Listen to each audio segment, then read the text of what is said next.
जो कि अभी आधुनिकता की दौड़ में कम होती जा रही है। थोड़ी सी बात इसी, इस साल का थीम सबको पता है, बीट प्लास्टिक पॉल्यूशन है। हम लोगों ने प्लास्टिक पॉल्यूशन वाला तो एक ये जो कहना चाहिए कि एक चल ही रहा है एक ये कार्यक्रम, लेकिन उसके अलावा हम लोगों ने पर्यावरण के बहुत सारे पक्षों पे कार्यक्रम रखे हैं सर। सिकरवार सर को मैं बताना चाहूंगी कि हम लोगों ने एक क्विज का कार्यक्रम रखा जो तो लड़कों के लिए फ्री है, मैंने स्टूडेंट्स के लिए, और वो लोग उसमें अपने जवाब देंगे, जो बेस्ट होगा उसको हम पुरस्कृत करेंगे। इसी प्रकार हमने पोस्टर और स्लोगन पे एक प्रतियोगिता रखी जिसमें हमने थीम दे दिया है इस साल का। उस पे बच्चे अपनी परिकल्पना में जैसा भी सोचते होंगे वो बना के देंगे, उसमें भी हम लोग पुरस्कार देंगे कि नो योर से एक जो बच्चा है वो पर्यावरण को किस रूप में देखता है, क्या उसका क्या उसके बारे में उसका संज्ञान है, वो अपनी परिकल्पना से और अपने देखने से रियल में वास्तविकता में वो पर्यावरण के कौन से वाले पक्ष को वो समझता है कि हाँ ये पर्यावरण का रूप है। उसके साथ उसको सेल्फी थी, सेल्फी से इसलिए किस दुनिया में मैं किस राज्य में जो बेस्ट होगी उसको हम पुरस्कृत करेंगे। तो ये भी हमारा स्टूडेंट के लिए जो सहभागी होने का जो हमने कार्यक्रम रखे वो रखे हैं। और सर आप जैसे लर्नर लोगों के हमने कुछ टॉक्स रखे हैं रोज रोज एक, ताकि बच्चे भी बहुत ज्यादा उबे नहीं, और जो उनकी जैसे सेमेस्टर वालों की परीक्षाएं शुरू होने वाली हैं तो उनका समय भी बहुत नहीं जाए। इस दृष्टि से सर इसको एक दिन में एक लेक्चर, और वो भी 2 बजे से हम लोगों ने ये कार्यक्रम 10 तारीख तक आयोजित किया। कल श्री रविशंकर जी का, आप तो परिचित हैं उनसे, रविशंकर जी का लेक्चर हुआ, और उसके बाद आज आप जी। इसी क्रम में मैं अपने प्राचार्य डॉक्टर वी.के. गुप्ता को आपके वेलकम के लिए आमंत्रित करती हूँ। Over to V K. Gupta sir. Gupta sir please. नमस्कार सर। गुप्ता सर जी। चैतन्य महाविद्यालय परिवार की ओर से सम्मानित प्रोफेसर राम लखन सिंह सिकरवार जी का हार्दिक स्वागत और अभिनंदन करता हूँ। क्षमा करती हैं श्री सिकरवार जी। और मैं बहुत अत्यंत हर्ष है कि आप जैसे विद्वान व्यक्ति इस अवसर के और बीच में यूट्यूब में लिंक बस क्लिक किया था तो आवाज नहीं आई। मेरे को सर आवाज नहीं आ रही, सर आवाज नहीं आ रही। हेलो टाइम बिकॉज मानवीय, तो हमने समझा कि एक शिक्षा संस्थान, आवाज आ रहा है जी जी, एक शिक्षा संस्थान जी अब आ रहा है सर, दायित्व है कि हम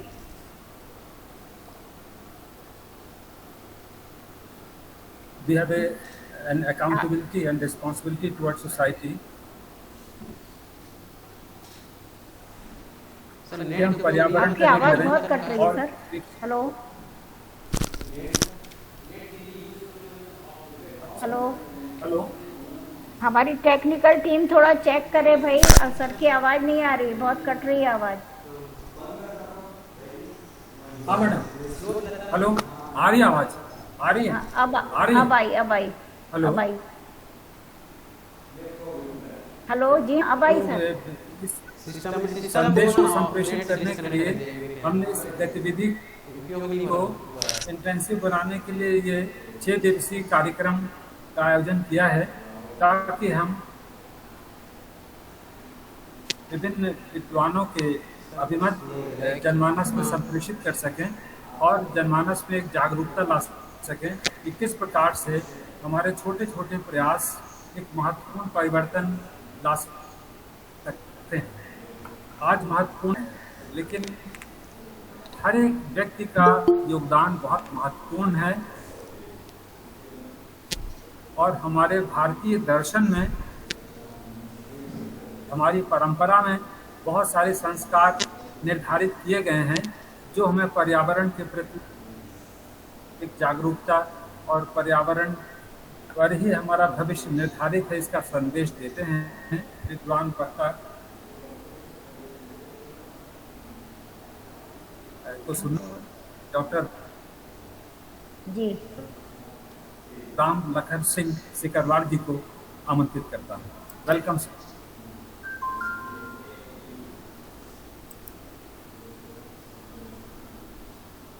हाँ, doctor Sikarwar in very short. Sikarwar sir के बारे में मैं थोड़ा सा बताना चाहूंगी। सिकरवार सर आपको इंट्रोड्यूस कर रही हूँ, थोड़ा सा बस 5 मिनट। ठीक है कर दी। सिखा रही हूँ जी जी जी। सिकरवार सर ने एक्चुअली 1983 में एमएससी किया जीवाजी यूनिवर्सिटी से, और उसके बाद 1990 में वहीं से पीएचडी किया जेपी कौशिक साहब के अंडर में। जेपी कौशिक इंडिया के जाने माने टेक्सोनॉमिस्ट हैं, प्लांट टेक्सोनॉमिस्ट, और फ्लोरा फोरेना डिस्ट्रिक्ट जो है उस पर उन्होंने काम किया। इसके बाद में सर सीएसआईआर की जो एक टीम तक काम किए। तो सिकरवार सर ने बहुत सारी देश की, हमारे इंडिया की नामी गिरामी जो प्रयोगशालाएं हैं उनमें काम किया है, और इसके कारण उनका प्रैक्टिकल जो एक व्यू पॉइंट है, प्रैक्टिकल जो नज़रिया है चीज़ों को देखने का, वो बहुत ही परिष्कृत है।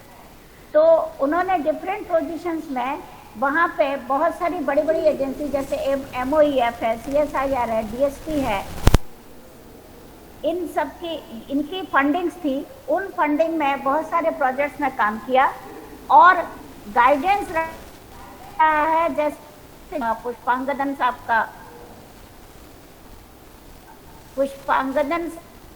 का हिस्सा दिलाने में, मतलब जो कनी ट्राइब ने ट्राइब को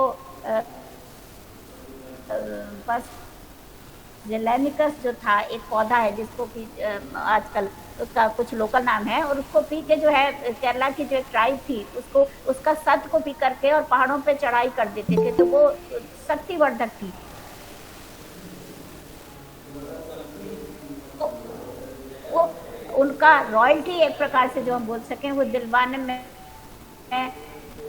पुष्पांगदन साहब का हाथ रहा है। सर ने ऐसे लोगों के साथ काम किया। SK जैन साहब जो जिनका नाम कहा जाता है, अभी 1 साल हुआ उनकी डेथ हुए, उनके सानिध्य में सर ने काम किया। RR राव साहब, JK महेश्वरी साहब जिनने फ्लोरा ऑफ दिल्ली लिखा, तो ऐसे लोगों का सर को सानिध्य मिला, गाइडेंस मिला, और इसलिए प्रोफेसर सिकरवार का व्यक्तित्व एक अलग तरह से, एक अलग बॉटनिस्ट के रूप में उभर के आया। उसके बाद सर नानाजी देशमुख जो भारत रत्न है ना, उनके रिक्वेस्ट में मैंने उन्होंने इनवाइट किया, तो इसे कौन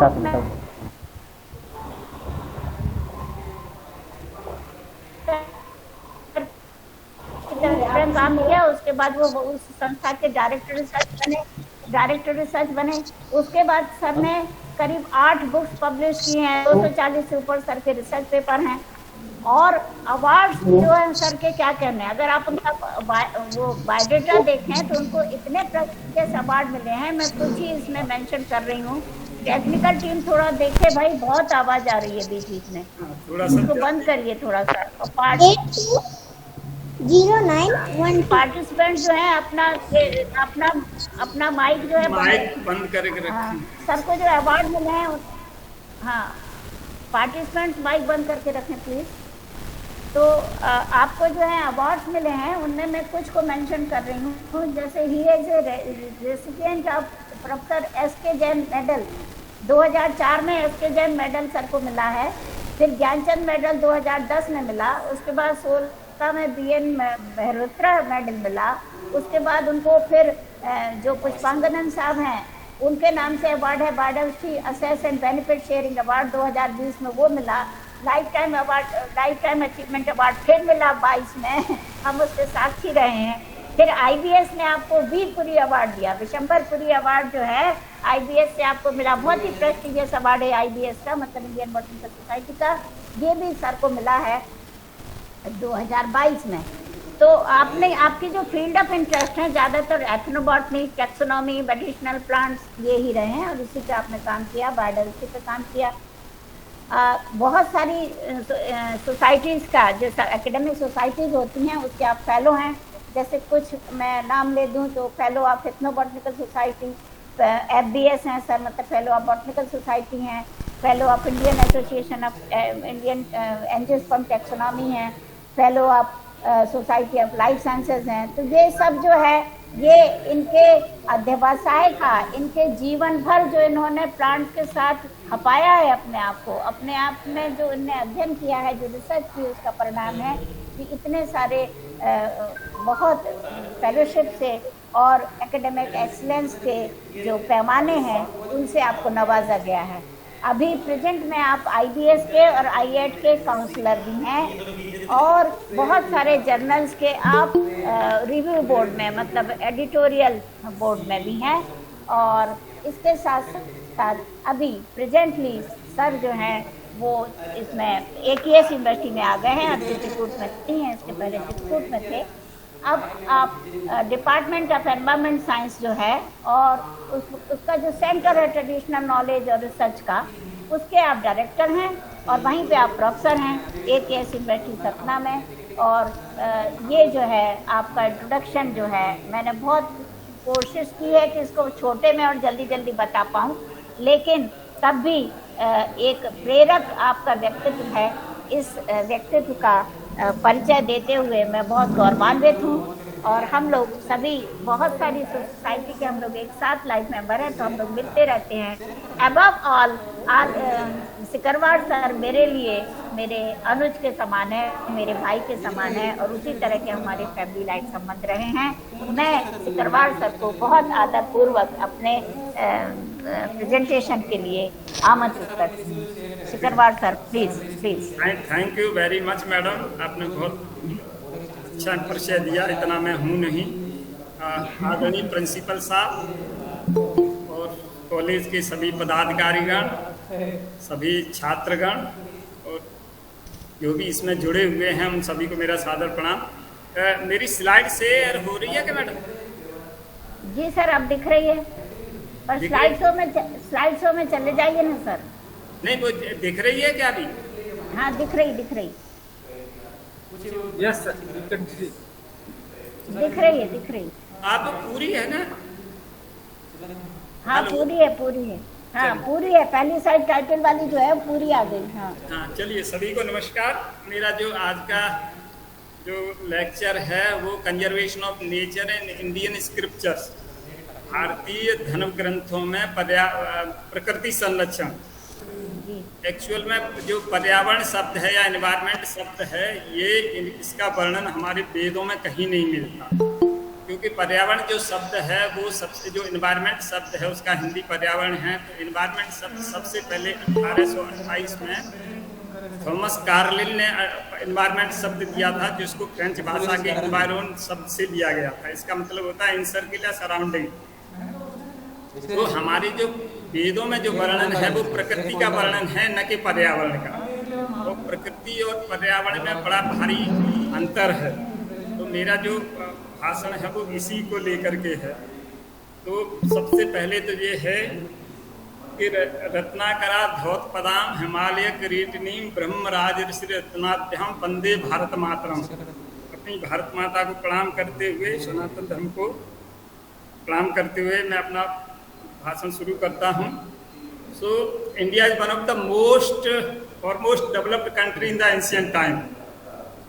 भारत हमारा प्राचीन काल में बहुत समृद्ध था और बहुत डेवलप्ड था, और इसीलिए उसको सोने की चिड़िया कहा जाता था। और हमारी जो वैदिक कल्चर के जो रचयिता थे, हमारे जो ऋषि मुनि थे, वो बहुत अच्छी तरह जानते थे कि पर्यावरण जो प्रकृति है वो हमारे लिए कितनी आवश्यक है। तो they knew that the air we breathe remains pleasant by the surrounding plants.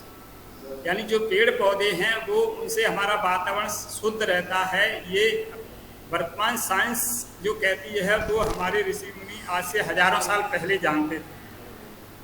They have also realized that there is no conduct of life where the plant kingdom does not make its contribution, like food, fuel, shelter, fiber, fodder, medicine, etc. तो वो ये भी जानते थे कि जीवन का कोई ऐसा आचरण या कोई क्षेत्र नहीं है जिसमें पेड़ पौधों का अपना कंट्रीब्यूशन न हो, चाहे वो भोजन के रूप में हो, चाहे वो दवाई के रूप में हो, चाहे वो घर, रोटी, कपड़ा और मकान या अन्य जो कारण हो, उसमें प्लांट्स का बहुत बड़ा योगदान है। They knew the importance of mountains, rivers, plants, animals, air, water, sun, earth, fire। ये मतलब सबको जानते थे, इसलिए उन्होंने हमारे जितने भी प्रकृति के जो कंपोनेंट्स हैं, पर्वत हैं, नदियां हैं, पेड़ पौधे हैं, जानवर हैं, उन सबको धर्म से जोड़ा, सनातन धर्म से जोड़ा और धर्म से जोड़ करके उनके लिए कंडक्ट बनाए गए, रूल्स बनाए गए कि आपको इनको हानि नहीं पहुंचाना है, इनके साथ में आपको म्यूचुअल अंडरस्टैंडिंग के आधार पर आपको काम करना है कि जो प्रकृति के कंपोनेंट हैं वो उनसे आप उतना ही लीजिए जितनी आपकी आवश्यकता है और शेष उनको डिस्टर्ब मत करिए। तो जैसे पर्वत हैं तो पर्वतों में जैसे महेंद्र, मलयो, सह्यो, देवदात्मा, हिमालय, हेयु, रेवत को, बिंदु, गिरिश्चाला, बलिष्ठता। नदियां हैं गंगा, सरस्वती, सिंधु, ब्रह्मपुत्र, गंडकी, कावेरी, यमुना, रेवा, कृष्णा, गोदा, महानदी। तो नदियों की स्तुति ये गंगा, यमुना, गोदावरी, सरस्वती, नर्मदा, सिंधु, कावेरी, जलेश, मिले, सनिंद कुरु। तो नदियों को बहुत पवित्र माना गया, लेकिन वर्तमान में हमारी सारी नदियां पॉल्यूट कर दी हैं। पर्वत हैं वो हमने सारे नष्ट कर डाले। पेड़ पौधों में तो भगवान का स्वयं का वास माना गया है, जैसा मैं अभी आगे बताऊंगा। एनिमल्स हैं वो हमारे जितने भी देवता हैं उनके सबके वाहन पशु ही हैं। चाहे शंकर जी का बैल है तो कार्तिक का मोर है, गणेश जी का चूहा है, पार्वती मैया का शेर है, इसी तरह से चाहे भगवान विष्णु का गरुड़ है, माता है उनका शेर है। तो यानी जितने भी हमारे देवता हैं उन लोग सारे जानवरों के ऊपर हैं। प्रकृति के पास जो पानी है उसके संरक्षण के लिए हमारे यहाँ बहुत पूरी व्यवस्था बनाई गई है। नदियों, जलाशयों को बहुत पवित्र माना गया है, कुआं को बहुत पवित्र माना गया है। तो ये सारे जो कंपोनेंट्स हैं वो प्रकृति के कंपोनेंट्स हैं और इसलिए हमारे जो ऋषि मुनि या जो आर्यन परंपरा रही है उसमें नेचर की पूजा का विधान किया गया है। नेचर को ही सर्वोपरि माना गया है। तो नेचर और पर्यावरण में अंतर क्या है, प्रकृति और पर्यावरण में क्या अंतर? तो nature is what primarily available to you it's pristine form. प्रकृति वो है जो अनादिकाल से जैसी थी वैसी ही हमारे पास उपलब्ध है, लेकिन environment is what you make of it. पर्यावरण वो है जिसको आपने बनाया है, प्रकृति वो है जो पहले से ही जो अवेलेबल है वही पहले जो थी वही आज है, लेकिन पर्यावरण जैसा आप बनाते हैं अच्छा बुरा वो पर्यावरण है। Nature is pure supporting all forms of life and abundant resources while environment is shaped by human activities and more man-made triggering scarcity of resources। पर्यावरण है वो आदमी की एक्टिविटी के द्वारा अच्छा और बुरा बनाया जाता है, लेकिन जो नेचर है वो एज ए होल पूरे प्रकृति को समेटे हुए है। सारे जीव जंतु जो भी जीव जगत है उसको पूरे को समेटे हुए है। Nature is what we are gifted with and includes everything while environment concern more about your surrounding.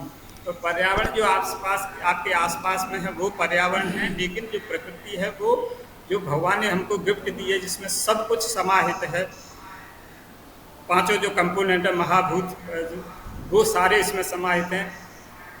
Nature is name suggest natural but environment is what we live in. जब नेचर में जो प्रकृति है वो जो प्राकृतिक है और पर्यावरण है जो जैसा हम जिसमें हम रहते हैं जैसा हमने बनाया है। तो if you for instance if your vicinity is polluted it's due to the human activity, hence we say polluted environment rather than nature. यानी पर्यावरण है वो उसको आप एनवायरनमेंट को आप पॉल्यूट कह सकते हैं, लेकिन प्रकृति को कभी पॉल्यूट नहीं कह सकते।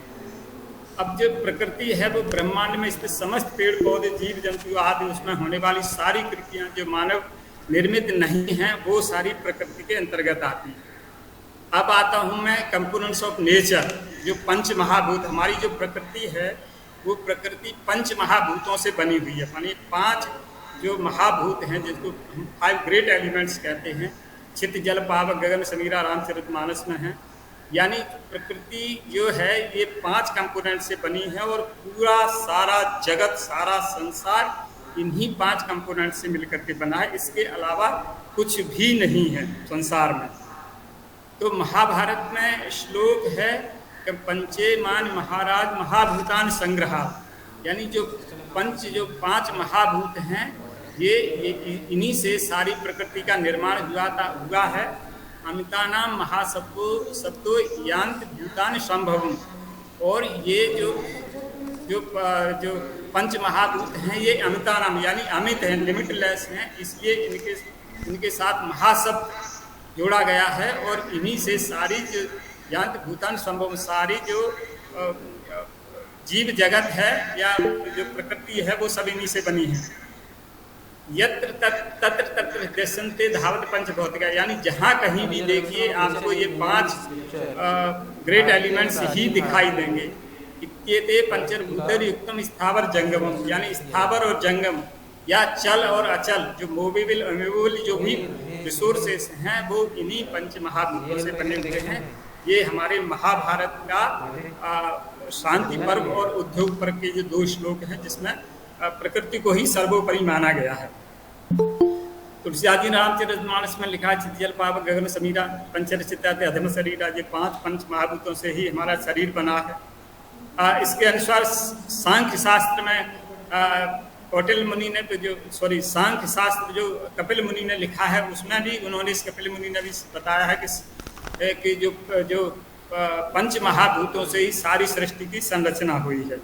इसलिए हमारे यहाँ ये 5 महाभूत यानी चित्त जल पावक गगन समीरा के जो कंपोनेंट्स हैं ये सारे इनको हमारे सनातन धर्म से जोड़ा गया है। जैसे अग्नि है, पहला है जैसे अग्नि है, तो अग्नि यानी सूर्यात्मा जगतस्थ स्पष्ट, ऋग्वेद में कहा गया है कि sun is the soul of world, यानी जो जगत का की सूर्य है वो जगत की आत्मा है, यानी सारी सृष्टि का जो संचालन है वो सूर्य के द्वारा होता है। क्योंकि सूर्य से ही जो अगर हम साइंस की भाषा में देखें तो फोटोसिंथेसिस की क्रिया के द्वारा भोजन बनाते हैं पेड़ पौधे, और उसी से जो जीव जगत है वो सारा संचालित होता है।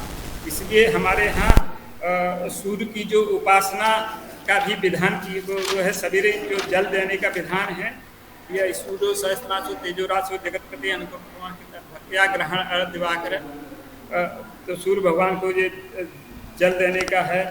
और इसी तरह से पृथ्वी है, तो पृथ्वी तो अथर्ववेद में है कि माता भूमि पुत्रो अहम पृथिव्या, पृथ्वी मेरी माँ है और मैं उसका पुत्र हूँ, और इसलिए हम पृथ्वी को सवेरे उठ के प्रणाम करते हैं। पृथ्वी से गंधा सरसा स्थापस स्पर्शी वायु ज्वलंत तेज नभस सप्तम महता सहीव कुर्वंत सर्वे मम सुप्रभातम, यानी गंधयुक्त पृथ्वी और रसयुक्त जल और स्पर्श गुणयुक्त वायु ज्वलन युक्त अग्नि और तथा शब्द गुण युक्त आकाश, ये 5 महाभूत मेरे प्रभाव को मंगल करें। तो ये मतलब सूर्य की उपासना है। इसी तरह से आकाश की है, तो आकाश का भी जो ऋग्वेद में वर्णन है वो आगे मैं बताऊंगा। इसमें जल है, जल का मैंने बताई, चाहे वो समुद्र हो, समुद्र की भी हमारे यहाँ की स्तुति की जाती है, नदियों को की जाती है, और जल को ही हमारा जीवन का आधार माना गया है। हवा है वो हमारी प्राणवायु है, तो इसी तरह से हवा भी हमारे वेदों में वर्णन है कि हमको स्वच्छ हवा हमेशा मिलती रहे। इसलिए हमारे यहाँ जो कोई भी जो सनातन धर्म में कोई भी पूजा का विधान होता है तो उसमें सबसे पहले स्वस्ति वाचन होता है। तो स्वस्ति वाचन में ये जो हमारे 5 महाभूत हैं इन्हीं का ही के आह्वान किया जाता है कि ओम ध्यो शांतिरितंतरिक्षम शांति पृथ्वी शांतिरापः शांति औषधः शांति वनस्पतयः शांति शांति विश्वदेवा शांति ब्रह्म शांति सर्व शांति शांतिरेव शांति सामा शांतिरेधि, यानी जो यजुर्वेद का जो श्लोक है इसमें ये 5 महाभूत हैं, इनमें शांति रहे। क्योंकि मत्स्य पुराण में कहा गया है कि ये पंच जो 5 ग्रेट एलिमेंट्स हैं, जो पंच महाभूत हैं, इनमें अगर किसी ने छेड़छाड़ करी तो ये महाप्रलय का कारण बनते हैं। तो इसलिए जब हमारे यहाँ कोई पूजा विधान होता है, कुछ भी होता है, तो इनकी आह्वान किया जाता है कि इनमें शांति रहे, जल में शांति रहे, जिससे ओले गोले न गिरे, वायु में शांति रहे तो आंधी तूफान ना आए, अग्नि में शांति रहे कि जिससे आग वाग न लगे, गगन में शांति रहे कि जिससे बरसात डिस्टर्ब न करे, समीर में शांति रहे। तो ये हमारे मतलब सनातन धर्म में प्रकृति को ही सर्वोपरि माना गया है। यजुर्वेद में वायु के लिए कहा गया शन्नो बात पवताम स नमस्त सूर्य शन्नो कर्णिकृत देव पर्जन्यो अभिभर्षतु, अर्थात पवन हमारे लिए सुखदायी होकर बहे, सूर्य हमको सुख देता हुआ तपे, गर्जने वाला देव पर्जन्य मेघ शुभकारी होकर सब ओर बरसे। इसी तरह से यजुर्वेद में पानी के जल के लिए कहा गया सन्नो देवीर विष्टया आपो बहुत पीते, यानी हमें पीने के लिए दिव्य जल का सुख रहे और सब ओर हमारे सुखदायिनी धाराएं बहें। इसी तरह से माता भूमि पुत्रो हम प्रत्यय अथर्ववेद में कहा गया है फिर श्योना प्रसिनो भवान वृक्षरा निवेशनी यच्छा न सर्व सप्तथा। यजुर्वेद में हे पृथ्वी तू हमारे लिए सुखकारिणी कंटक रहे, सुवासदायिनी और सुविस्तारमयी रहे। तो इसी तरह से आप श्री भगवद गीता में, श्रीमद् भगवद गीता में भगवान कृष्ण ने कहा है कि भूमि रापो नलो वायु खम मनो बुद्धिरेव च अहंकार इत्ययं वे भिन्ना पुत्रतृष्टता एतद्योनीन भूतानि सर्वांगीण तुपहारयः अहम कृत्सन्न जगत प्रभव प्रलयस्तथा। यानी जो पंच महाभूत हैं, भूमि है, जल है, अनल है, वायु है और आकाश है, मन बुद्धि और अहंकार, ये कृष्ण भगवान कहते हैं कि ये मेरी जो 8 जो प्रकृति है, ये मेरी जड़ प्रकृति है। ये 8 जिसमें भूमि रापो अनलो वायु खम मनु, यानी 5 प्रकृति महा जो ग्रेट एलिमेंट्स हैं या महाभूत हैं, और बुद्धि मन और अहंकार, ये 8 मेरी जो जड़ प्रकृति है। और एतनयोनीन भूतान सर्वान वित्ति पधारे अहम कृष्ण जगत प्रभव। और इसके अलावा जो जो चेतन प्राणी हैं जिनमें जीवात्मा हैं, वो मेरी जीवात्मा प्रवृत्ति है। तो जो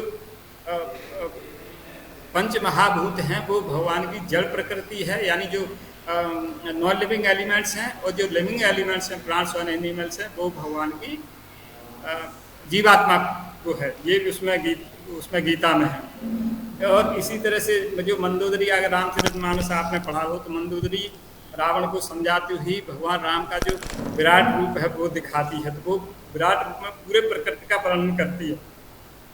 विश्वरूप रघुवंश मण करो वचन विश्वास, लोक कल्पना वेद कर अंग अंग प्रत्यास, यानी पद पाताल शीश से धामा, अपर लोक अंग अंग विश्रामा, यानी जो उसके पाताल है वो शीश है, और जो अजधामा यानी ब्रह्मा जी का जो हिमालय है वो है शीश है।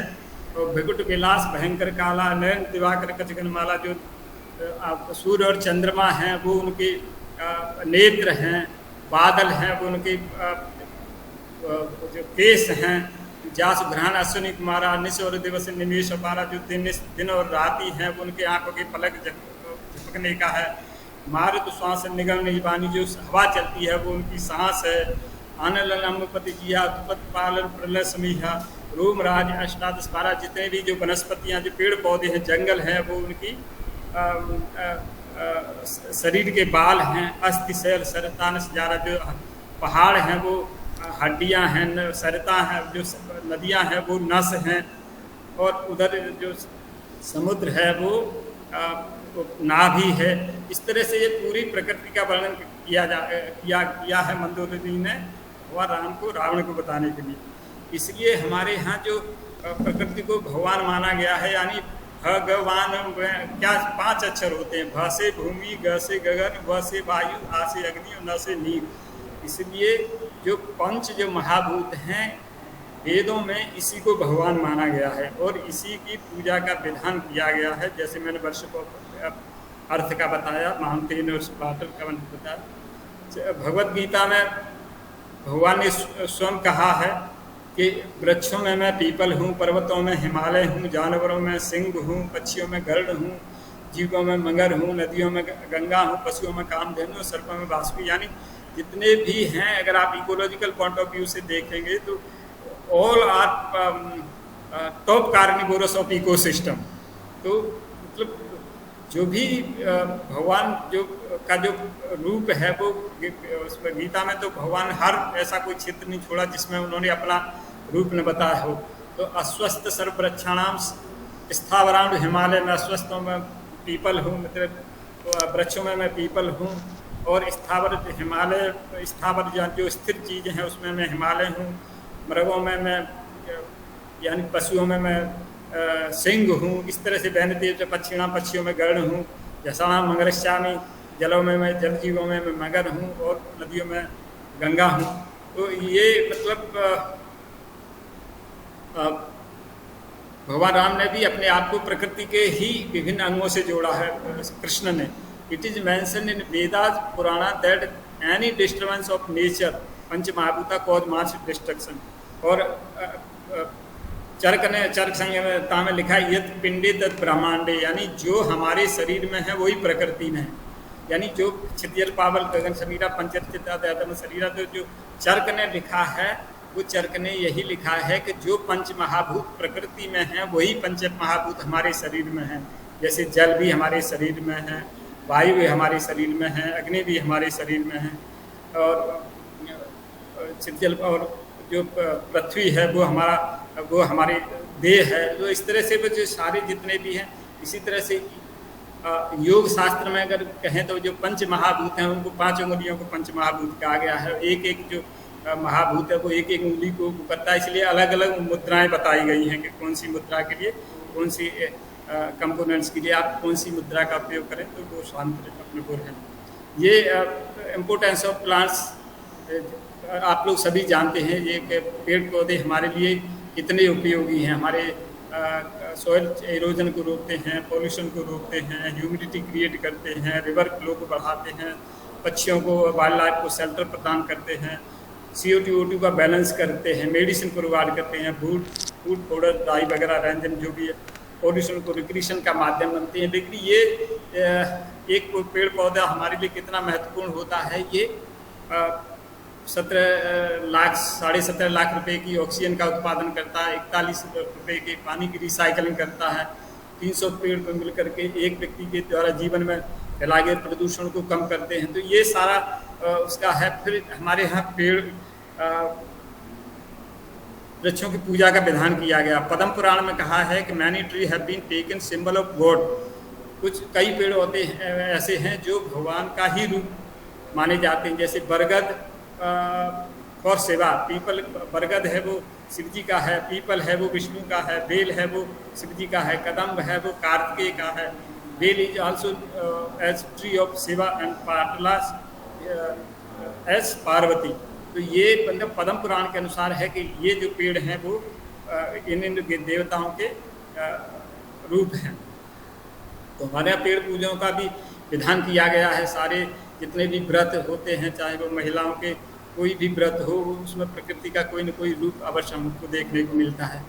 कंसेप्ट ऑफ इकोलॉजिकल बैलेंस, जो हम लोग कहते हैं कि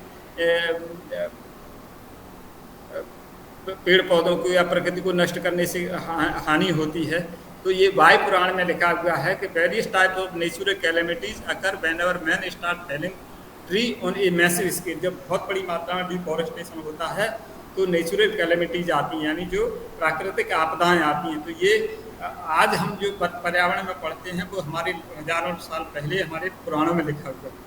इम्पोर्टेंस ऑफ फॉरेस्ट, जब वनों का क्या महत्व है, ये हमारे वामन पुराण में लिखा हुआ है कि जो जंगल हैं वो बहुत हमारे जीवन के लिए बहुत महत्वपूर्ण हैं। और it is stated the Maheshwar the god use to reside in the forest. जो शिव हैं वो जंगल में ही निवास करते हैं, particularly during the summer, and goddess Durga stayed in the forest covered with the Vindhyachal. तो ये मतलब फॉरेस्ट में है, कौन कौन से फॉरेस्ट है इसका मैंने थोड़ा सा ही लिया है क्योंकि इसमें बहुत प्रकार के जंगलों का वर्णन किया गया है, तो इतना अपना है। फिर श्रीमद् भागवत पुराण के 10वें स्कंद में वृक्षों की महिमा। आप लोगों को आवाज़ आ रही है मेरी? Hello, yes sir, yes sir, आवाज आ आ रही रही है? है। यस आ रही है? आपकी आवाज आ रही है सर, आ रही। आ रही है सर, बिल्कुल क्लियर तो है। श्रीमद् भागवत पुराण के दसम स्कंद में वृक्ष की महिमा का वर्णन किया गया है। पश्यतान महाभागन पैराकांत जीवितम वात वर्षा तपहिमान सहंतो वारयन्नः अहो येषां परम जन सर्व प्राण प्रजीवनम सुजन शेव येषां वे विमुखा यान्ति नाभिनः पत्र पुष्प फलक छाया मूला बलकर दारुवे गंध निर्यास भस्मा स्थितु में कामान वितनन्वते। तो इसमें जो है प्रिय वृक्ष का वर्णन हिंदी में है कि प्रिय वृक्ष देखो ये वृक्ष कितने भाग्यवान हैं, इनका सारा कार्य केवल दूसरों की भलाई करने के लिए ही है। ये स्वयं तो हवा वर्षा धूप और पाला सहते हैं परंतु उनसे हमारी रक्षा भी करते हैं। इन्हीं का जीवन श्रेष्ठ है, इनके द्वारा सब प्राणियों को जीवन मिलता है। सज्जन पुरुष की भांति ये कभी याचक को निराश नहीं करते। पत्ते फूल फल छाया जड़ छाल लकड़ी गंध गोंद रास अंकुर और कोकलों से वृक्ष मनुष्य की समस्त मनोकामना की पूर्ति करते हैं। जीवन की सफलता इसी में है कि हम अपने धन से विवेक से अपनी वाणी से या प्राणों से ऐसे कोई कर्म न करें जिससे दूसरों को कष्ट हो। फिर परोपकारा फलंत न वृक्षा परोपकारा वहंत नद्या परोपकारा दहंत गावे परोपकारा मिदम शरीरम। परोपकार के लिए वृक्ष हमें फल देते हैं, परोपकार के लिए नदियाँ बहती हैं, परोपकार के लिए गाय हमें दूध देती है। हमारा जो शरीर है वो भी परोपकार के ही लिए होना चाहिए। महाभारत में फिर एक श्लोक पशुता फलवंत तपनीय मानवान वृक्षदम पुत्रवत वृक्षा स्थार्यंत परत्र च। फल और फूलों वाले वृक्ष मनुष्य को तृप्त करते हैं और समाज हित में वृक्षारोपण करने वाले व्यक्ति का परलोक में तारण भी करते हैं। फिर ईश्वर सर्वभूतानां प्राप्त वृक्ष माश्रितः स्कंद पुराण में वर्णन मिलता है। ईश्वर सभी प्राणियों पर कृपा करने के लिए वृक्ष में निवास करते हैं, वृक्ष में निवास करते हैं। यानी और फिर वह वृक्ष प्रयच्छति प्राणवायु वृक्ष ददाति जीवनम वृक्ष यच्छत फलम पुष्पानि वृक्ष ददाति भोजनम। अर्थात वृक्ष में प्राणवायु प्रदान करते हैं, वृक्ष जीवन देते हैं, वृक्षों से पुष्प एवं फलों की प्राप्ति होती है, वृक्ष से हमें भोजन मिलता है। तो धत्ते भरम कुसुम पत्रम फला बलीना धर्म व्यथा भरत शीत भवा रुजश्च। यानी जो भामिनी विलास में है कि जो वृक्ष फल फूल पत्ते और फलों के बोझ को उठाते हुए धूप की तपन और शीत की पीड़ा सहन करता है तथा पर सुख के लिए अपना शरीर अर्पित कर देता है, उस वंदनीय श्रेष्ठ वृक्ष को मैं नमस्कार करता हूँ। मत्स्य पुराण में वर्णन है दशकूप समावापी दशमावापी समूह हृदय दस हृदय समा पुत्र दस पुत्र समुद्र में। 10 कुओं के समान एक बावड़ी का फल होता है, 10 बावड़ी के समान एक तालाब का, 10 तालाबों के समान एक पुत्र का और 10 पुत्रों के समान एक वृक्ष है। यानी 1 pond equal to 10 wells and a reservoir equal to 10 ponds, a sun equals to 10 reservoirs and a tree equals to 10 sun। यानी इसलिए अगर एक वृक्ष का जो अगर हम देखें तो 10 पुत्र 100 तालाब 1000 बावड़ी और 10,000 कुओं का जो फल मिलता है बनाने का जो फल मिलता है वो हमको एक वृक्ष लगाने का फल मिलता है। ये हमारे मत्स्य पुराण में लिखा है। फिर पीपल के बारे में तो बहुत विस्तार से कहा गया है। मूलम ब्रह्मा त्वचा विष्णु शाखा शंकर में च पत्नी पत्नी देवानाम वृक्ष राजा नमस्ते। तो वृक्ष पीपल की तो बहुत आज वर्तमान में भी हम लोग देखते हैं पीपल से 24 घंटे ऑक्सीजन मिलती है। तो ये मतलब हमारे ऋषि मुनि पहले से ही जानते थे, इसलिए उसको धर्म से में सबसे ज़्यादा स्थान दिया गया है सनातन धर्म में। अश्रुतम पूजितम सिक्तम सर्वभूत सुखावहम सर्वामय हर्म चैव सर्व पापो घारण। स्कंद पुराण में पीपल वृक्ष की पूजा सिंचाई सभी प्राणियों को सुख देने वाली है, सभी कष्ट और पाप हरने वाली है। और फिर जिसके दर्शन से रोग समाप्त हो जाते हैं, जिनके स्पर्श से समस्त पाप समाप्त हो जाते हैं, जिनका आश्रय रहने वाला चिरंजीवी होता है, उन पीपल वृक्ष को मैं नमस्कार करता हूँ। स्कंद पुराण पद्म पुराण में है बोधि द्रुम महावृक्ष महापाप निशूदन पुत्रान देह जगन्नाथ गुरु माँ जीव संपत्ति। हे बोधि वृक्ष, हे महावृक्ष, हे महापापनाशक जगन्नाथ हमें पुत्र दें और जीव संतान दें। जिनका मतलब पद्म पुराण में वर्णन कि जिनके संतान होती है वो स्त्री अगर पीपल की पूजा करे तो उसको संतान सुख की प्राप्ति होती है।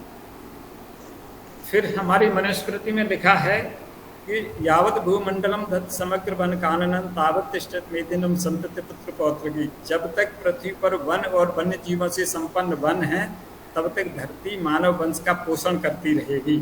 इसमें थोड़ी सी शब्दों में वो है काउंट का दिक्कत है।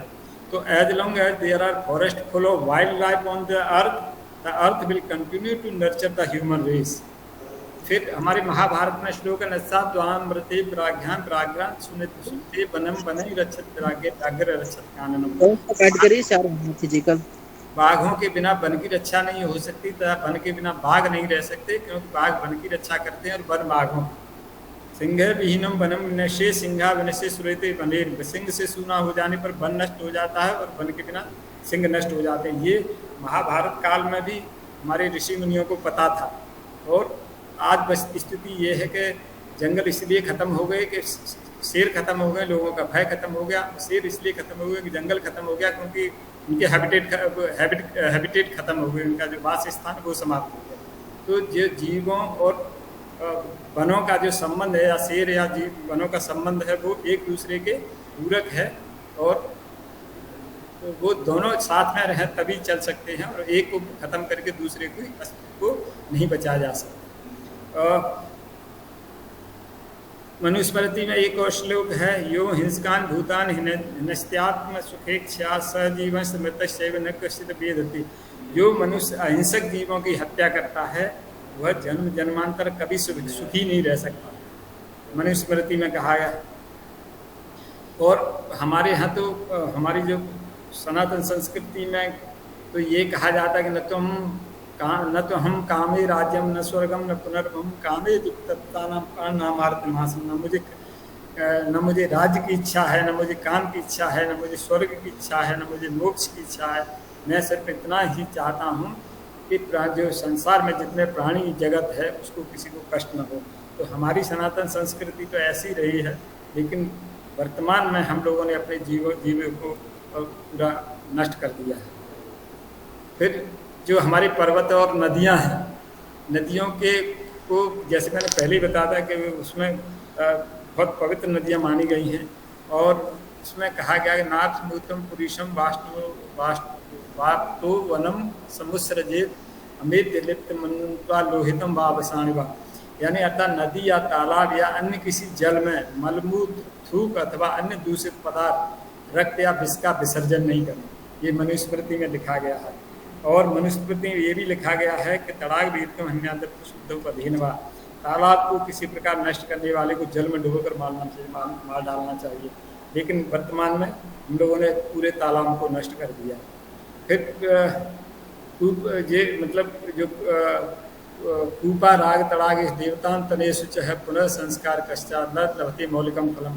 विष्णु स्मृति में है कुआ, उद्यान, तालाब और देव मंदिर का पुनः संस्कार तथा जीर्णोद्धार करने वाला व्यक्ति मौलिक फल प्राप्त करता है, अर्थात नया निर्माण कराने के समान ही फल पाता है।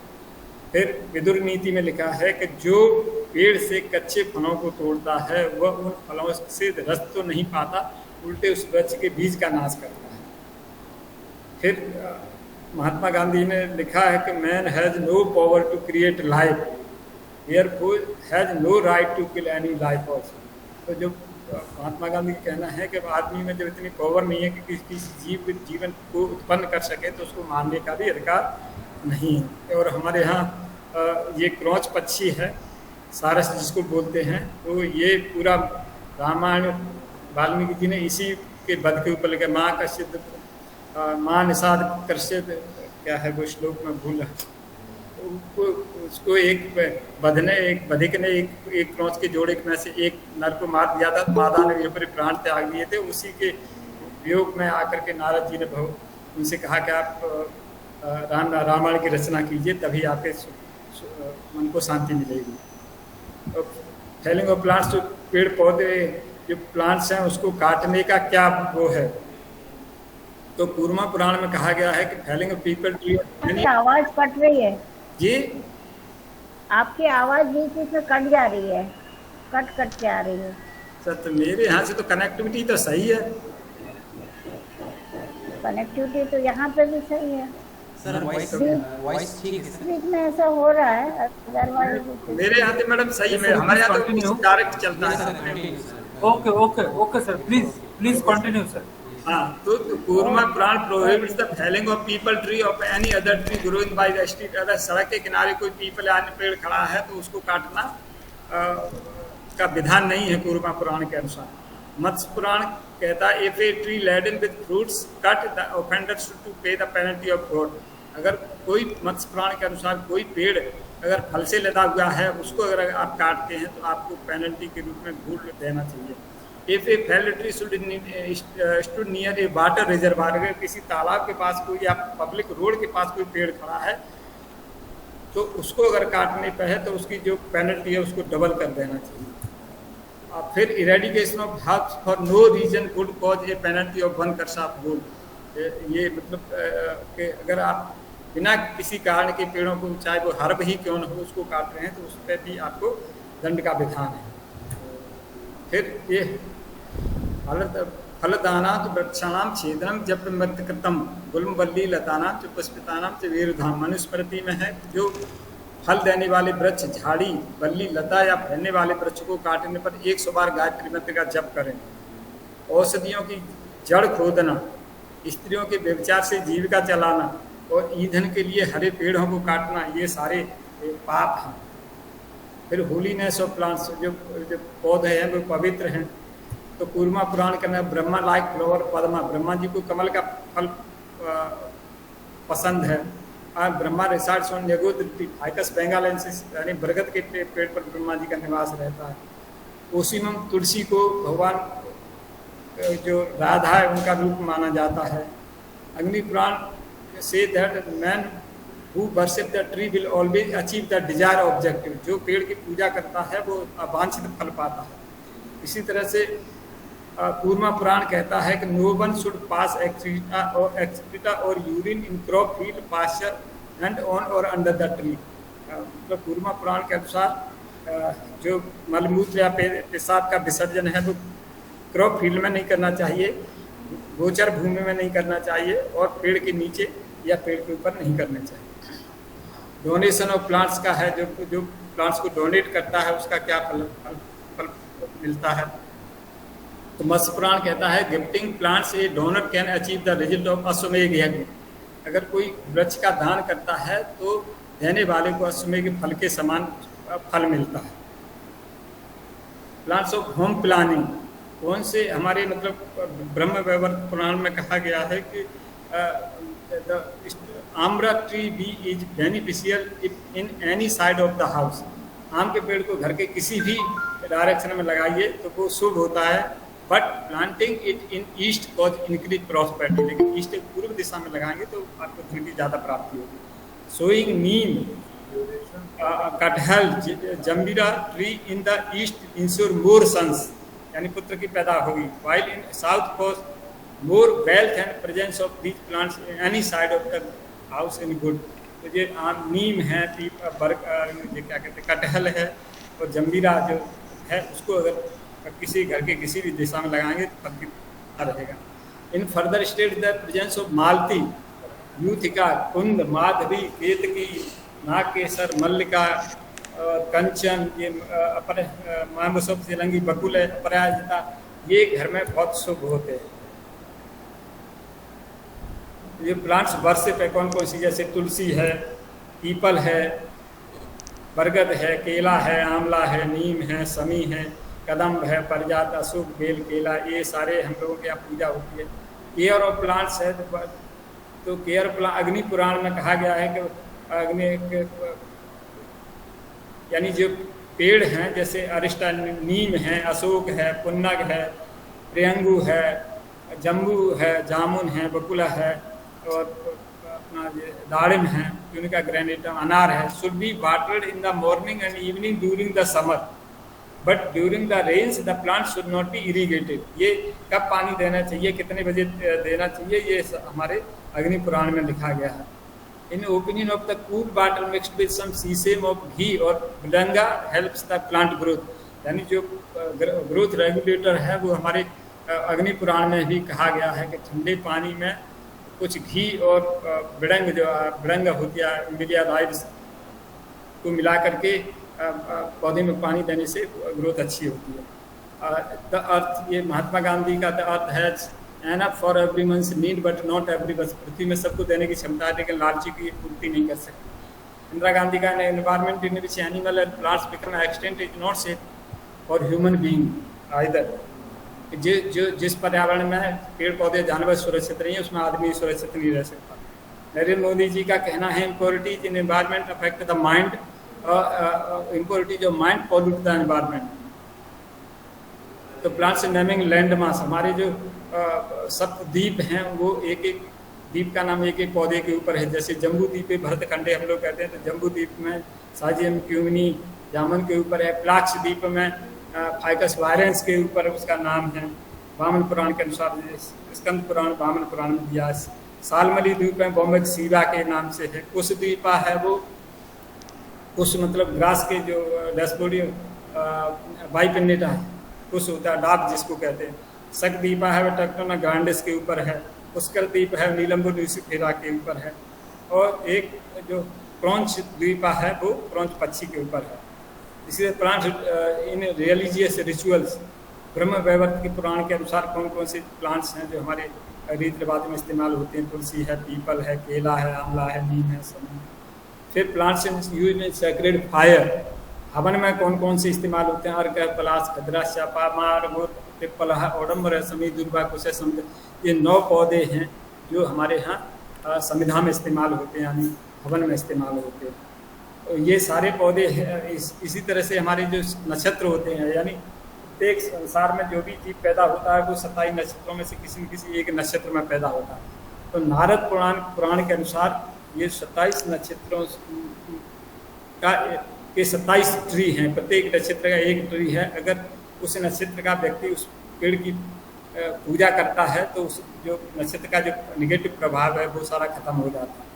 तो ये जो है कौन सा है, जैसे अश्विनी का है कुचला है, भरणी का आंवला है, कृतिका का गूलर है, रोहिणी का जामुन है, मृगशिरा का खैर है, आर्द्रा का कृष्णगिरी। इस तरह से ये 27 नक्षत्रों के पेड़ों के नाम हैं। इसी तरह से प्लान नवग्रह जो 9 प्लैनेट हैं, तो 9 ग्रह हैं। उन ग्रह प्रत्येक ग्रह का भी एक पौधा होता है। उस ग्रह का जो निगेटिव प्रभाव होता है उस पौधे की पूजा करने से या उसका रोपण करने से वो प्रभाव नष्ट हो जाता है। तो सूर्य, चंद्र, मंगल, बुधस्या, बृहस्पति, शुक्र, शनिचर, राहु, केतु, से नवग्रह, ये 9 ग्रह हैं। तो 9 ग्रहों का एक एक पौधा है, तो उस पौधे को भी हम पूजा करेंगे। यानी ये कुल मिलाकर के ये है कि हमारे सनातन धर्म में जो भी चीज़ है वो किसी न किसी प्रकृति के किसी कंपोनेंट से जुड़ी हुई है। और एक व्यक्ति अपने उससे जड़े चाहे राशि से जुड़ा हो, चाहे नक्षत्र से जुड़ा हो या ग्रह से जुड़ा हो, उसकी अगर पूजा कर ले। वैसे हमारे 140 करोड़ लोग अगर एक एक पौधे की पूजा करते हैं तो हमारा जो जंगल है वो 33-45% हो जाएगा। इसी तरह से ज्योतिष में है, एस्ट्रोलॉजी, ज्योतिष में भी पौधों का वर्णन है। यानी जो एस्ट्रोलॉजी है तो अनंत कूल है वो उसके जेमस्टोन कोरल के लिए है। फिर मूंगा के इसके लिए है। ये कौन से राहु के लिए कौन सी है, ये कौन से किस कलर के धागे में उसको बांधे तो उसका प्रभाव कम होगा। इसी तरह प्लांट पंचवटी में जो 5 पौधे होते हैं, बरगद है, पीपल है, बेल है, अशोक है और आंवला। ये पंच है। रामायण में इसका बहुत विस्तार से वर्णन किया गया। 5 पल्लव होते हैं। इसी 5 पल्लव हैं, फाइकस रेडिजियोस, पीपल, बरगद, उमर, पाक और आम। ये 5 पल्लव हैं जो हमारे पूजा पाठ में इस्तेमाल होते हैं। फिर इसी तरह 5 एरो ऑफ कामदेव के जो 5 बाण पौधे माने जाते हैं, उसमें कमल है, अशोक है, आम है, जैस्मिनम है और अपना नीलोत्पल निम्फिया है। ये 5 कामदेव के 5 बाण माने जाते हैं। The flowers offered in various months of the year of God, किस महीने में कौन से पौधे को कौन से भगवान को चढ़ाना चाहिए। तो अनंग त्रयोदशी के दिन अगर पड़ती है मार्गशीर्ष में जनवरी, तो शिव जी को धतूरा और जैस्मिन के फूल और बिल्व पत्र से पूजा करनी चाहिए। इसी तरह से फागुन में विश्वेश्वर वर्षिप आम्र ट्री। इसी तरह से बैसाख में, ज्येष्ठ में, किस महीने में कौन से देवता को पूजा करनी है तो उसका पूरा वो है। Plants parts used in religious ceremonies, जैसे हमारे जो पूजा पाठ में इस्तेमाल होते हैं, जैसे चावल है, बेल है, धतूरा है, तुलसी है, पान की पत्तियां हैं, हल्दी है, कुमकुम है, नारियल है। प्लांट्स एंड रिलीजियस रिचुअल्स में कौन कौन से वायु पुराण के अनुसार अलग अलग ऋतुओं में श्राद्ध सेरेमनी में कौन कौन से चंदन है, तमाला है, उसीर है, पद्म है, फल है, तिल है, ये सारे प्लांट्स यूज हैं। डेकोरेशन रिलीजियस फंक्शंस कौन कौन से, जैसे अशोक जो हमारे तोरण द्वार बनाए जाते हैं तो आम के या पॉलियल्जिया के या कोकोनट के बनाए जाते हैं। इसी तरह से प्लांट्स यूज फेस्टिवल्स व्रत में, यानी आंवला एकादशी के दिन फलते अमले का आंवले की पूजा होती है। आम्र पुष्प वैशाखना भक्षण व्रत, आम्र पुष्प भक्षण व्रत में आम की पूजा का विधान है। अशोका प्रतिपदा अशोक की पूजा का है। बकुल अमावस्या बौलश्री का है। इसी तरह से वट सावित्री सब लोग जानते हैं। बिल्व त्रिरात्रि व्रत ये है, बेल से संबंधित है। ये सारे व्रत हैं कौन कौन से हैं। करवीर व्रत है, बिल्व नवमी है, कदली व्रत है, शीतला पूजा है। ये फिर leaves and flowers use to worship of certain god and goddesses, तो कौन से देवता को कौन से फूल या फल प्रिय हैं। तो ये इसमें लक्ष्मी आसना उत्पन्न महादेव प्रियम बिल्व वृक्षम प्रचल बिल्व पत्रम शिवार्पण, शिव जी को जो पसंद है उसमें बेल है, आक है, धतूरा है, चांदनी है, कनेर है, भांग है, बेर है, समी है। विष्णु को कौन से प्रयारिता बकुल, चंपा, पुन्नक, कनेर, आम जी, चंपल, बकुल, पाटल रसाल अब्जई, पुन्न, गजाल, करवी, रसाल, पुष्पई, ये सारे शंकर जी को हैं। तो गणेश लक्ष्मी जी को कौन कौन से पसंद है। कमल और पारिजात पसंद है। तो सरस्वती को कौन सा कमल, श्वेत कमल पसंद है। फिर काली माता को गुड़हल का फूल पसंद है। लॉर्ड गणेश को दूर्वा पसंद है, श्वेत आंख पसंद है, कपित नरिया, जम्बू फल, चार बच्चों, जामुन और कपित फल। फिर 9 फ्लावर्स ऑफ लॉर्ड राम को 9 पुष्प पसंद है, जो आनंद रामायण के अनुसार जो वर्णन दिया है। फिर सस्टेनेबल डेवलपमेंट, एक जो हम लोग कहते हैं ना सस्टेनेबल डेवलपमेंट, एक्चुअली में सस्टेनेबल डेवलपमेंट शब्द came into existence in 1987 when Gro Harlem Brundtland first used the term sustainable development, और उन्होंने एक रिपोर्ट दी थी 1987 में, अवर कॉमन फ्यूचर, उसमें उन्होंने सस्टेनेबल डेवलपमेंट को परिभाषित किया और नाम दिया। लेकिन हमारे यहाँ ईशोपनिषद में लिखा वो ईशावश्यमिदं सर्वम यत् किंचन जगत्यां जगत तेन तत्तेन भुंजिता माकृतकस्य स्वधनम, यानी this universe made up of living and non living things is permeated by god. Humans may use the resources as needed but may not hold as if this is belongs to me. यानी जो sustainable development की परिभाषा आज ब्रूटलैंड ने दी है, उससे अच्छी परिभाषा हमारे ईशोपनिषद में है। यानी जो भी प्रकृति में जो लिविंग या नॉन लिविंग संसाधन हैं वो भगवान के हैं और हमको उनका उपयोग अपनी आवश्यकता के अनुसार ही करना चाहिए। यानी आदमी प्रकृति का स्वामी नहीं, सेवक है, सेवक की तरह उसको व्यवहार करना चाहिए। तो ये सस्टेनेबल डेवलपमेंट है। तो मेरी समझ में थैंक यू वेरी मच। थोड़ा सा मैंने जल्दबाजी कर दी क्योंकि हमारे यहाँ लेक्चर शुरू हो गया वीसी साहब का, इसलिए मैंने थोड़ा सा जल्दी हो गया। कोई बात नहीं सर, आपने अपने व्यस्त समय से इतना समय निकाला और आपको, मुझे मालूम है आपको बीसी साहब के लेक्चर के लिए जाना है। Even then you have spared your valuable time for us. Thank you very much. बहुत हम लोगों ने ऐसा लगा कि आपने तो इतने सारे धर्म ग्रंथों को पढ़ा हुआ है। मैंने बहुत शॉर्ट कर दिया, मैंने बहुत शॉर्ट कर दिया। मैं एक घंटे के हिसाब से था, थोड़ा सा। चलिए सर, बहुत आभार, बहुत एनलाइटनिंग आपने व्याख्यान दिया और हम बहुत आभारी हैं। एक निवेदन था सर महाविद्यालय के बिहाफ पर आपसे।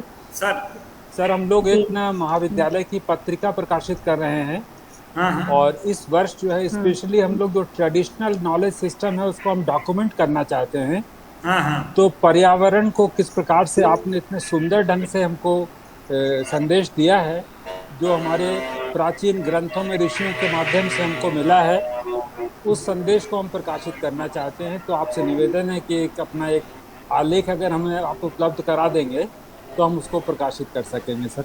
ठीक है सर, बिल्कुल श्योर। आप सादर आमंत्रित हैं और बहुत ही महत्वपूर्ण संदेश आपने दिया है।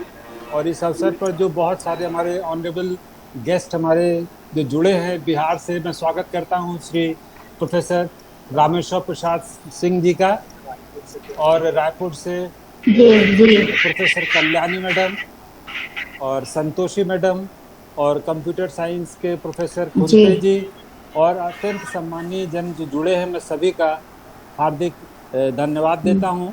और इसी प्रकार से हमारा ये पर्यावरण दिवस का कार्यक्रम, ये 6 दिवसीय कार्यक्रम है। कल 2 बजे ये कार्यक्रम पुनः होगा। दुबे मैडम अभी आपको पुनः जानकारी दे देंगे। और मैं महाविद्यालय की ओर से सम्मानीय resource person doctor Ram Lakhan Singh Sikarwar ji के प्रति हार्दिक आभार व्यक्त करता हूं। और ये कार्यक्रम हमारे जो सम्मानीय प्रबंधक महोदय हैं माननीय श्री वीरेंद्र तिवारी जी, उनकी प्रेरणा से आयोजित हुआ, तो उनके प्रति हार्दिक धन्यवाद देता हूं, आभार व्यक्त करता हूं सभी पार्टिसिपेंट्स के प्रति। Dubey madam, if you have any information to communicate, thank you very much sir. So thank you madam for giving me this opportunity. और प्रिंसिपल साहब, आपको भी बहुत बहुत धन्यवाद, आपने मुझे ये अवसर प्रदान किया। नहीं सर, बहुत स्वागत है। हम लोग व्यक्तिगत रूप से, जैसा मैडम ने कहा, हम लोग आपको आमंत्रित करना चाहते हैं जी, और आपकी सुविधा से हम लोग आपको आमंत्रित अवश्य करना चाहेंगे, हमें बहुत हर्ष होगा। जी जी जी, बहुत धन्यवाद सर। ठीक है, thank you madam, thank you sir. Dubey madam, if you have any announcement to make. Hello Dubey madam, कल के कार्यक्रम के बारे में। जी सर, हाँ जी, कनेक्शन चला गया था सर यहाँ पे। बहुत डिस्टर्बेंस हुआ। Okay, kindly continue. हाँ, कल फिर छात्र हैं वो अपने जो लिंक उनको दिए जा रहे हैं उसमें पार्टिसिपेट करते जाएं। रोज एक लिंक दिया जा रहा है जो स्टूडेंट्स की प्रतियोगिताओं के लिए भी है, ही है, सिर्फ उन्हीं के लिए है। और बाकी जो है आज के बाद कल फिर 2 बजे से हम एक लेक्चर सुनेंगे जो क्लाइमेट चेंज पे है, कनिष्ठा दुबे मैडम का। तो कल फिर 2 बजे सादर आप लोग आमंत्रित हैं, कृपया ऑनलाइन जुड़ें और उसका लाभ लें। आज का सत्र यहीं समाप्त घोषित किया जाता है। मेरी आवाज़ सुनाई आ रही है सर? यहाँ कनेक्शन चला गया है। हेलो, हाँ सुन पा रहे हैं मैडम। कनेक्शन यहाँ चला गया है, थोड़ा बताइए। ओके। तो कल सभी जो है डॉक्टर कनिष्ठा दुबे तो यही सूचना 2 बजे ठीक है एक अच्छा व्याख्यान हम सुनेंगे पर्यावरण दिवस के संदेश के रूप में। पुनः आपका स्वागत है और सभी पार्टिसिपेंट्स आपने हमें ज्वाइन किया, इसके लिए बहुत धन्यवाद। नमस्कार। Thank you. नमस्कार। नमस्कार।